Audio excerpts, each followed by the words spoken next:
Halo, nama gue Pandu Truandito. Gue gedein bisnis TikTok Ads di Indonesia dan Asia Pasifik. Dan buat ngegedeinnya 100 kali lipat, gue manage 72 orang across Asia Pasifik.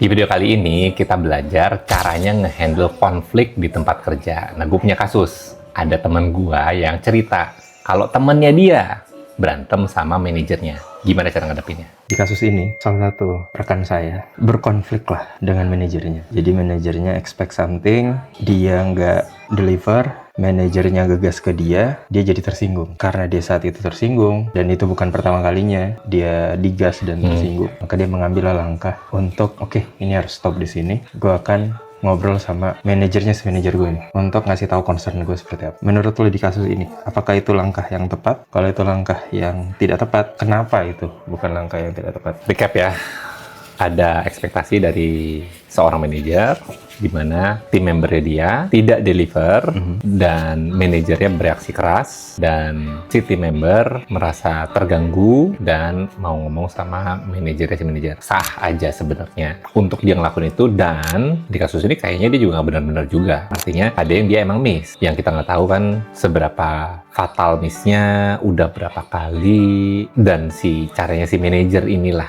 ngegasnya ini kayak gimana, wajar atau enggak, kita banyak nggak tahu. Yang kita tahu kayaknya memang ada kesalahan, dan yang kedua tim member ini mau konsul atau mau share, mengekspresikan rasa frustasi, sah-sah aja sebenarnya. Ini manuver yang standar, tapi kayaknya ceritanya nggak cuma itu doang deh. Kayaknya ada something di balik ini yang bikin lu concern. Concern lu kenapa? Nah, jadi orang ini mas, memang ada beberapa kali miss, either meeting atau task, dan udah diingetin gitu kan, tapi masih dilakukan. Jadi si manajer mungkin ada di satu sisi udah hadap juga gitu dengan kelakuannya. Kalau misalnya dia miss berapa kali, kayaknya dia ada alasan dong kenapa dia bisa sampai miss berkali-kali.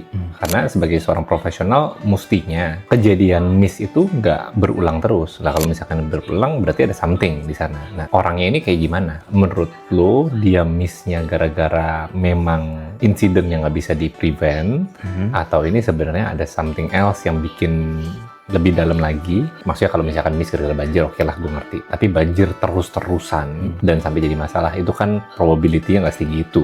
Kemungkinan ada something else sama si orang ini. Yes, Dia orangnya gimana? bisa jadi memang faktornya di time management, di task management gitu. Oke. Makanya berlangsung berkali-kali gitu. Sebenarnya time management itu cuma simptom dari something else yang jadi problem. Itu bukan the real problem. Time management itu simptomnya dari lu nggak tahu apa yang jadi prioritas lu. Jadi istilahnya gini, ada namanya Parkinson's Law. Kalau misalnya kotak ini, yang tempat sampah, kalau lu gedein kotak ini, nggak tiba-tiba rumah lu jadi tambah bersih. Atau kalau misalkan rumah lu punya satu rumah, terus habis itu rumah lu digedein, nggak tiba-tiba rumahnya jadi kosong. Yang akan terjadi, pas tempat sampah digedein, atau rumah lu digedein, akan ada lebih banyak barang yang masuk. Same konsep. Parkinson's Law bilang, work fills up the time. Jadi kalau waktu lu nggak dipagerin, waktu lu fleksibel, banyak, worknya tuh bakal ngikutin space yang ada. Bukannya lu jadi punya lebih banyak waktu. It's not true. Jadi artinya mesti ngapain? Lu mesti punya sense of priority. Waktu lu terbatas, cuma sekian. Jadi artinya yang mesti gue kerjain duluan yang mana?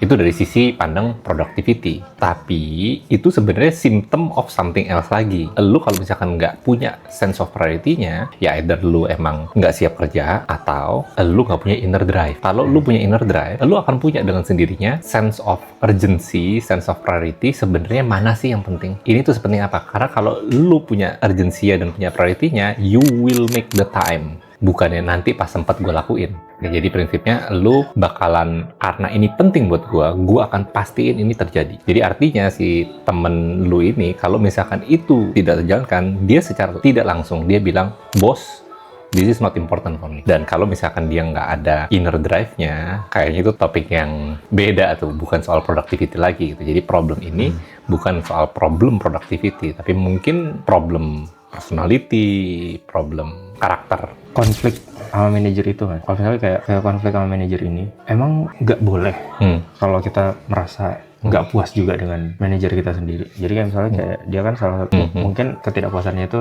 karena cara penyampaiannya atau mungkin manajernya nggak helpful di beberapa hal, jadi dia jadi keteteran.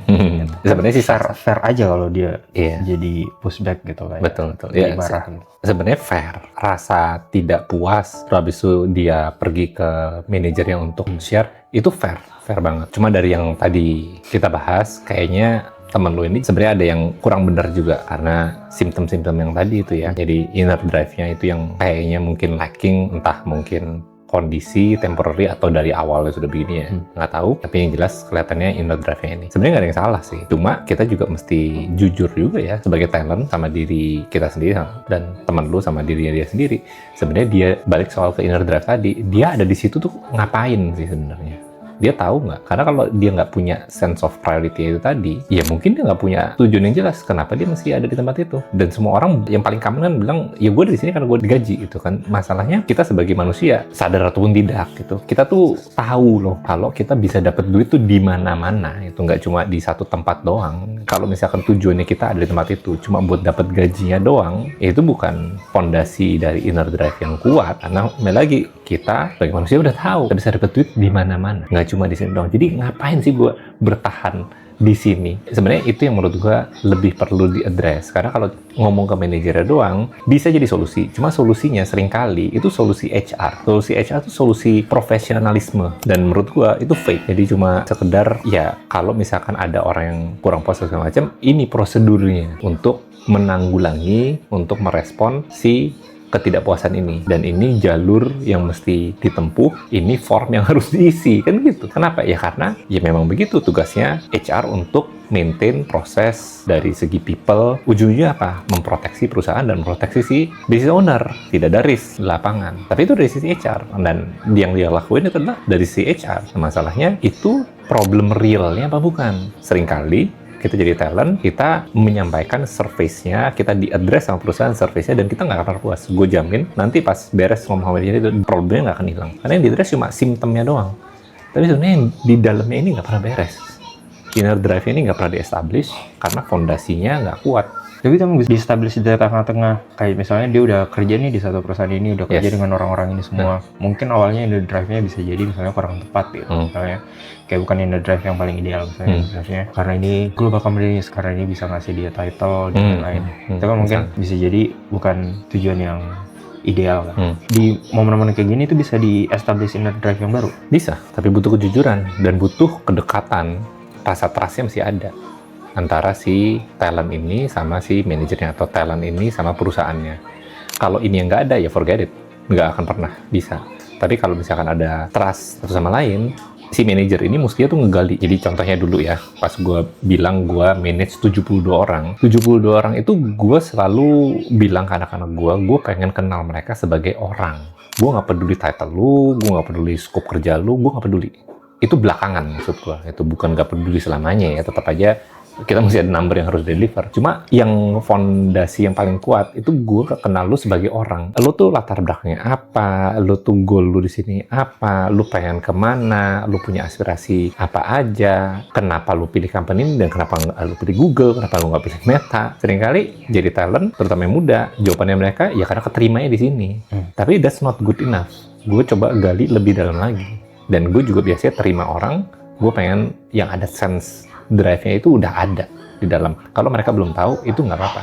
Tapi minimal ada deh, energinya tuh ada. Gue pengen achieve, gue pengen jadi lebih better lagi. Soal kemananya belum tahu, that's okay. Jadi kalau misalkan nggak ada mutual trust ini tadi, ya sulit. Karena problemnya itu bukan di surface, ini bukan soal problem behavior aja. Ini problem sampai level bawah karakter. Pilihannya buat perusahaan, lu mau lanjut sama orang ini, atau orang ini out. Pilihan dari perusahaan cuma itu doang. Pilihan dari talentnya sama juga.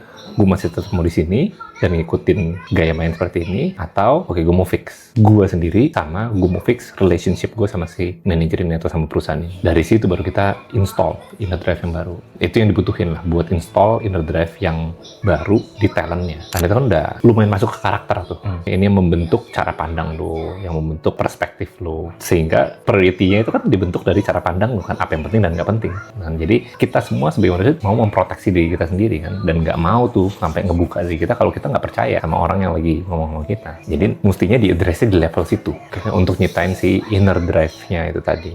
Oke. Tapi kan kalau meskipun misalnya kayak assume tiba-tiba malaikat datang gitu kan terus memperbaiki ini semua. Gitu kan, kayak tadi tuh prosesnya itu kan panjang tuh pasti, itu nggak sebulan 2 bulan, itu bisa setahun lah. Tapi nggak menutup kemungkinan kedepannya tetap akan ada lagi konflik kayak gitu. Iya, pasti itu kan kejadian lagi kalau nggak di-address. Maksud meskipun di-address? Oke. Kalau misalnya di-address, yang terjadi cara pandang lo udah berubah. Sebenarnya problem ini tadi, ini klasik banget. Ini kejadian terus di mana-mana. Dan sebenarnya problemnya itu nggak real. Yang terjadi apa sih? Faktanya aja nih ya, yang dari tadi lu ceritain gue. Yang terjadi, ini gue faktual aja nih ya.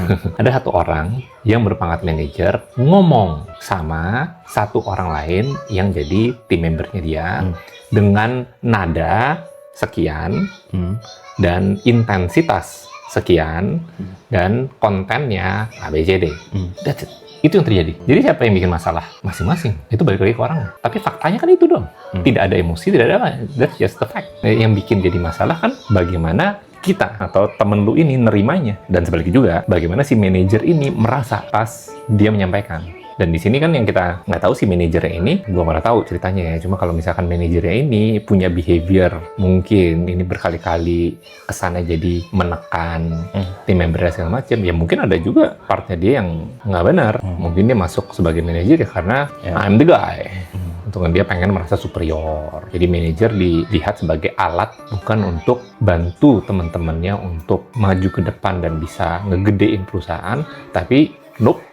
Gue mau nunjukin siapa gue di dunia ini dan gue punya title apa di company apa supaya gue bisa ngomong sama orang tua gue dan teman-teman gue kalau gue ini siapa. Bisa jadi identity dia attach sama itu tadi. Maybe ada problem juga di sana. Kalau gitu kan preventnya apa aja mas? Ini nggak terjadi. Buat preventnya jadi lagi ya, kalau hanya karena ini tadi solve, bukan artinya nggak bisa terjadi lagi. Tapi sebenarnya kalau kita lihat secara faktual tadi ya, yang terjadi apa sih? Itu tadi. Ada masalah? Nggak ada, itu kan biasa. Ada omongan, ada nada di level pitch sekian, yang dimana kalau kita ada something di kita, ya kita jadi merasa terganggu gitu kan, sebenarnya secara faktanya gitu kan. Jadi bisa kejadian ini tadi faktanya, ya bisa repeat lagi. Cuma sekarang kalau dari dalamnya kita sendiri udah bener, pas kita nerimanya, udah beres. Maksudnya tidak mengganggu karena iya kitanya nggak ada yang masalah gitu kan kita itu. Jadi untuk menyelesaikan masalah ini sebenarnya udah telat. Masalah ini tuh basi itu istilahnya. Ini tuh masalah yang sebenarnya buah dari rentetan something else yang udah kejadian sebelumnya. Ini tuh cuma kayak satu masalah doang gitu kan. Padahal sebenarnya yang preventifnya itu. Jadi preventionnya yang mestinya dari awal-awal udah dicegah dulu. Tadi kita udah obrolin. Jadi sebenarnya orangnya ini kayak gimana, si talentnya, manajernya kayak gimana. Kita bisa prevent-nya kalau misalkan ada tadi mutual trust kedua belah pihak. Dan the only time mutual trust akan terjadi kalau sulit ya pihak pekerja ini yang care duluan. Jadi yang bisa punya kuasa lebih gede siapa? Manajernya, care duluan ke orang ini. Karena dia ngerasa manajer gue tulus, emang care, gue mau percaya, gue membuka diri gue. Dan mutual trust ini yang jadi modal untuk betulin banyak hal lainnya supaya yang kayak gini-gini nggak kejadian. It never comes up in the first place. Sebenarnya gitu kan. Jadi karena kalau gue kasih tahu solusinya, ini nyikapinnya gimana, itu akan playbook HR. Dan playbook HR, lu nggak akan menang. Nggak akan pernah menang. Di history of this world, nggak akan menang. Kecuali lu anak presiden, atau lu content creator, dan lu deket sama Gen Z, terus habis itu lu bikin itu viral, itu mungkin. Oke, tapi kalau lu masih makan nasi sama rendang kayak gua, you will never win. Ini bukan battle yang lu bisa menangin. Dan pas itu kejadian, lu ngikutin proses perusahaan, you will play the game that was designed by the company to protect themselves. So it was never designed for you to win the game. You're playing a losing game. Ya, jadi caranya menang ini, kalau dalamnya lu berubah, cara pandang lu jadi berubah, jadi lu sekarang bisa nyikapin apa? Balik lagi, objektifnya apa? Ada satu manajer ngomong dengan konten ABC ke satu anak buah. Sekarang anak buahnya karena udah beda cara mikirnya, dia bisa mikir, gue bisa belajar apa ya dari sini? Gue bisa pakai apa ya ini? Bisa nggak ini gue pakai buat kesempatan gue untuk belajar caranya manage orang ini, manage si manajer gue ini tadi, dan caranya supaya gue bisa bawa case, present ke manajer higher ups lah. The same thing, cuma mindsetnya jadi beda. Bukannya mengungkapkan frustrasi, tapi lebih Gimana gue pakai ini sebagai sarana gue untuk belajar supaya gue dapat skillnya pas ngehandle dynamics kayak gini tuh gimana.